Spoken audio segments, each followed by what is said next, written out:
faisait. Le Club Culture d'Europe 1 Matin. Dans un instant, la sortie de la semaine avec Olivier Benkemoun.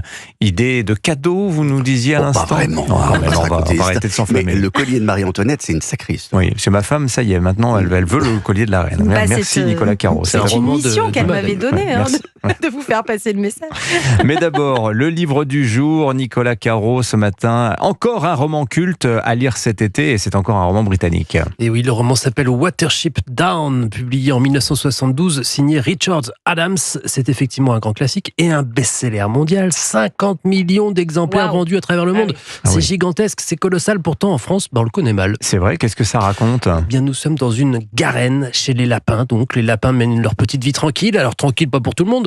Il y a d'un côté les périphérés, ce sont les petits, les faibles qui triment, et de l'autre, les membres de la Hourda, ce sont des lapins très costauds qui sont les privilégiés. Et tout ce bon monde obéit aux ordres du Padishah, le grand maître, chez les lapins. C'est bien connu, on a toujours peur de tout. Au moindre bruit, à la moindre branche cassée, le lapin sursaute et détale. Tous les lapins sont comme ça, c'est ce qui leur sauve la vie.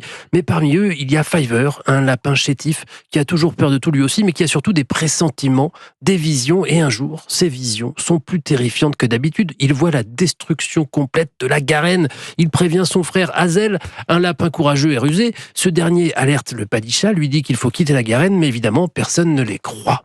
Et ils vont donc s'enfuir. Exactement, mais pas tout seul. D'autres lapins croient en la prophétie de Fiver et vont suivre les deux frères. C'est là que le roman commence. C'est une quête, un voyage initiatique pour ces lapins qui vont devoir faire face à tous les dangers et qui n'en ont vraiment pas l'habitude du tout. Quand ils en trouveront la terre promise, s'ils la trouvent, il y aura encore des embûches, encore des obstacles, des menaces. Il faudra de l'intelligence, du courage, beaucoup de camaraderie pour s'en sortir. Alors dit comme ça, on a l'impression que c'est un roman jeunesse, mais c'est un livre addictif, un livre d'aventure, surtout un roman à plusieurs niveaux de lecture. On peut y voir des métaphores sur la vie dans tous les sens, plein de symboles, et le livre est devenu culte. Il est même conseillé dans les cours et les séminaires de leadership. Parce que Watership Down, c'est un travail d'équipe. Mais il y avait eu, alors sur Netflix, il y a quelque temps, une adaptation en français qui s'appelait La Colline aux lapins. Pour ceux qui l'avaient vu, ça avait bien marché d'ailleurs il y a quelque temps de ça. Voilà. J'adore ce bouquin. Watership Down, vous n'avez pas lu, c'est le moment de Richard Adams. Merci Nicolas Caro. Le collier de la reine, Olivier Benkemoun, est exposé à Paris. Il est même à vendre et ça peut devenir une sortie en famille, dites-vous ? Ça peut être un sacré moment. On va pas aller voir, on n'est pas obligé d'acheter. En tout cas, ce sera la semaine prochaine lors d'une vente aux enchères, effectivement, à Paris. Alors, il s'agit de l'une des 3 copies, car l'original n'existe plus, mais c'est la copie la plus fidèle et la plus ancienne du plus exceptionnel des colliers jamais réalisés. Filippo Passador est en charge de la vente chez Arcurial. C'est la réplique la plus ancienne et la plus fidèle du célèbre collier de la reine qui date de la fin du 19e. On en connaît 2 autres. La première qui est conservée dans les collections du château de Versailles, qui était réalisée dans les années 60, et une troisième qui se trouve dans les collections du château de Breteuil et qui a été réalisée dans les années 80. À l'origine, le collier original devait être offert par Louis XV à sa favorite, la comtesse du Barry. Mais les joailliers allemands mettent un temps fou, un temps considérable pour trouver les pierres uniques et rares qui le constituent. Louis XV meurt, la du Barry est exilée, et comme Louis XVI refuse de le racheter, il avait un peu des problèmes d'argent. Il était à découvert. Il refuse de le racheter. Les bijoutiers sont sur la paille. L'original, il était composé de 650 diamants pour un total de 2800 carats. Le prix s'élevait à plus de 2 millions de livres et même Louis XVI, quand les bijoutiers lui proposent, il était trop cher même pour le roi, compte tenu de la situation financière à l'époque. Là, on n'a pas des diamants, c'est des pierres des couleurs.